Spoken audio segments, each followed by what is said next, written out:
Good morning students. आज के इस वीडियो में हम 13 जून के करंट अफेयर्स के एमसीक्यू से डिस्कस करेंगे। So let's begin. सबसे पहले तो जो आपको कल होमवर्क दिया था कि आपको क्या देखना था कि ब्लैक सी और बाल्टिक सी की बॉर्डरिंग कंट्रीज कौन सी हैं। यहाँ पर आज हम ब्लैक सी की बॉर्डरिंग कंट्रीज डिस्कस करेंगे और आपका क्या काम है कि जो बाल्टिक सी की बॉर्डरिंग कंट्रीज है आपको वो कॉमेंट में बतानी है। अभी भी अगर आपने नहीं देखी उसको देखकर कॉमेंट सेक्शन में लिखिएगा। अगर आपने ऑनेस्टली ये काम किया आप कभी भी ये जो कंट्रीज हैं कभी भी नहीं भूलोगे, मेरी गारंटी है।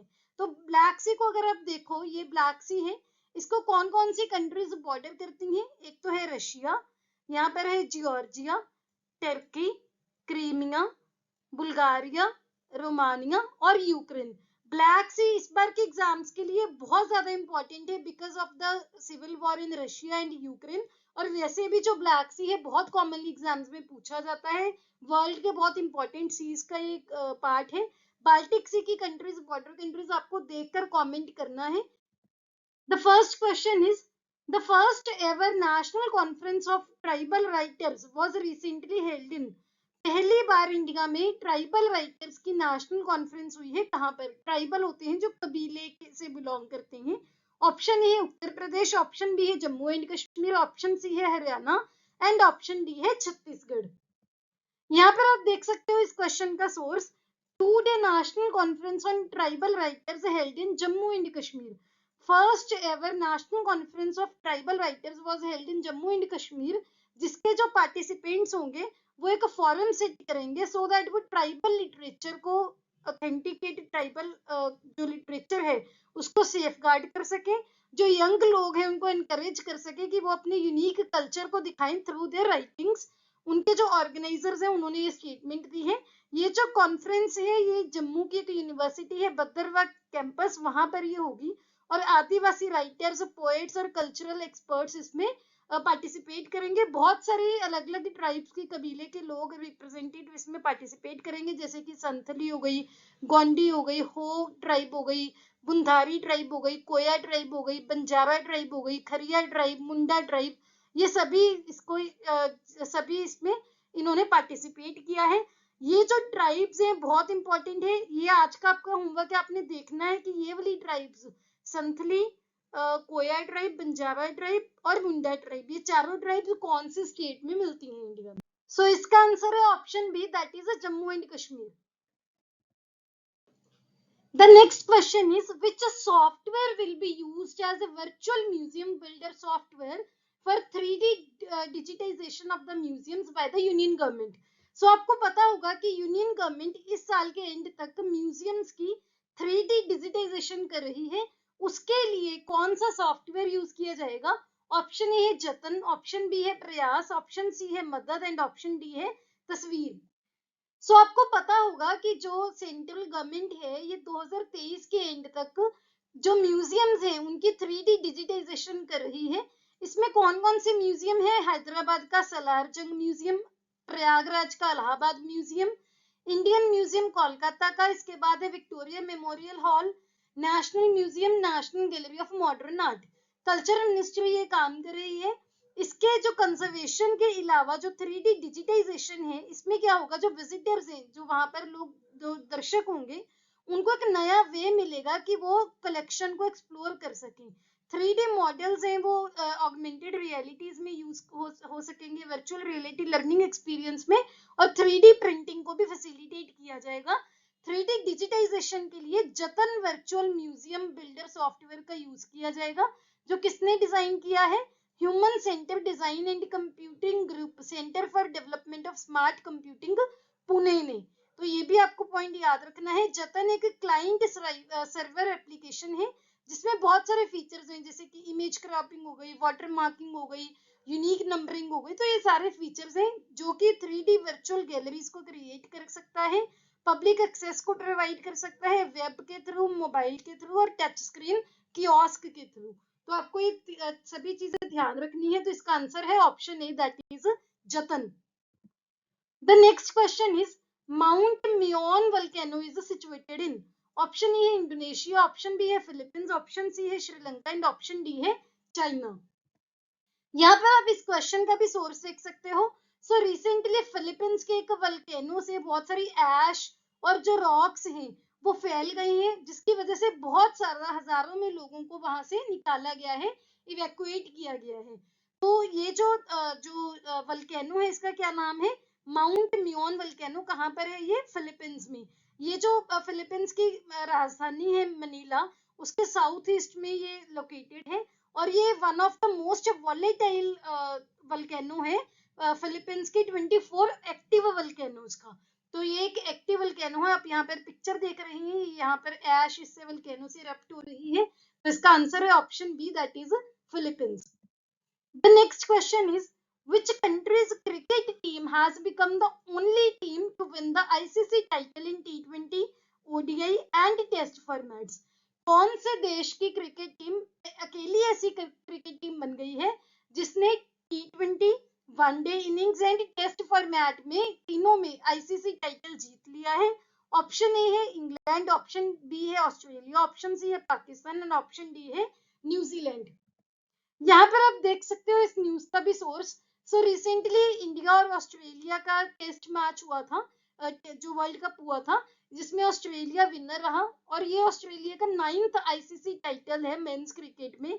ये जो इस विन के बाद ऑस्ट्रेलिया अकेली ऐसी टीम बन गई है जिसने ये जो आईसीसी टाइटल्स है तीनों फॉर्मेट में जीत लिए हैं। कौन कौन सी, T20 वर्ल्ड कप में 2011 में जीता था, ओडीआई मैच की अगर बात करें तो उसमें 5 वर्ल्ड कप ये जीत चुके हैं, 1987 में, 99 में, 2003 में, 2007 एंड 2015 में, और 2 चैंपियन ट्रॉफीज 2016 और 6 और 9 में भी ये जीत चुकी हैं। तो आपको ध्यान रखना है option B, that is Australia is the answer. The next question is, recently Bharat की टीम ने अपना पहला junior hockey Asia cup crown जीता है, जो कि कौन से देश में हुआ था? ऑप्शन ए है अर्जेंटीना, ऑप्शन बी है जापान, ऑप्शन सी है ब्राजील एंड ऑप्शन डी है पेरू। यहाँ पर आप इस क्वेश्चन का सोर्स देख सकते हो। सो इंडियन वमेन ने अपना पहला जूनियर एशिया कप क्राउन जीता है। कहाँ पर हुआ था ये, जापान में। इन्होंने साउथ कोरिया की टीम को हराकर अपना ये पहला जो women junior hockey Asia cup है ये जीता है। यहाँ पर आप देख सकते हैं साउथ कोरिया की टीम को हराया है। इसके अलावा आपको एक और पॉइंट ध्यान रखना है कि इस विन के बाद, इस जीत के बाद उन्होंने अपना जो एंट्री है वो जूनियर वर्ल्ड कप में जो उन्होंने एंट्री अपनी उनको मिल गई है, कहाँ पर होगा, जो कि चिली में होगा। चिली साउथ अमेरिका की कंट्री है। सो जूनियर वर्ल्ड कप इस साल होने वाला है चिली में। अगर आपको पूछ लिया जाए जूनियर एशिया कप कहाँ पर हुआ है वमेन हॉकी का, वो हुआ है जापान में। तो आपको ये ध्यान रखना है, option B, that is Japan is the answer. The next question is, which country has given name Biparjoy to the recent cyclone which hit India? Recently एक चक्रवात बिपरजॉय नाम के चक्रवात ने इंडिया को हिट किया है। उसको ये नाम किस देश ने दिया था? ऑप्शन ए है इंडोनेशिया, ऑप्शन बी है बांग्लादेश, ऑप्शन सी है श्रीलंका एंड ऑप्शन डी है नेपाल। यहाँ पर आप देख सकते हो इस न्यूज का भी सोर्स। सो जो साइक्लोन बिपरजॉय है ये कच्छ में को हिट करने के लिए, लैंडफॉल करने के लिए सेट है गुजरात के कच्छ में। ये जो साइक्लोन है काफी सीवियर साइक्लोनिक जो स्टॉर्म ये लेके आ रहा है, बहुत ही सीवियर तूफान लेके आ रहा है। तो इसका जो नाम है वो किसने दिया है? बांग्लादेश ने। तो आपको पता होगा कि जो साइक्लोन्स होते हैं उनके नाम अलग अलग देश प्रपोज करते हैं, रोटेशनल बेसिस पर इनका नाम देते हैं। हम ये पहले एक बार डिस्कस कर चुके हैं। तो जो बिपरजॉय है ये नाम किसने दिया था? बांग्लादेश ने।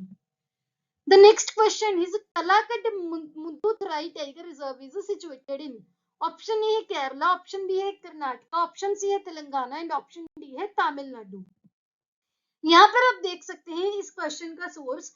सो एक अरिकोम्पन नाम का एक हाथी काफी टाइम से जो नुकसान कर रहा था, जो वहां से निकल गया था अपने जो एरिया से जहां पर उसको कैप्चर करके रखा हुआ था, इसको कहां पर लेके जाया जा रहा है? कलाकट मुंडूथराई टाइगर रिजर्व में। ये जो न्यूज है ये क्या है कि इस हाथी की वजह से जो रबड़ एस्टेट या रबड़ प्लांटेशन है वहां पर जो लोग काम करते थे वो इतने डर गए कि वो काम पर ही नहीं जा रहे हैं कन्याकुमारी में। तो जो ये कलाकट मुंडूथराई टाइगर रिजर्व है ये कहाँ पर है? तमिलनाडु में।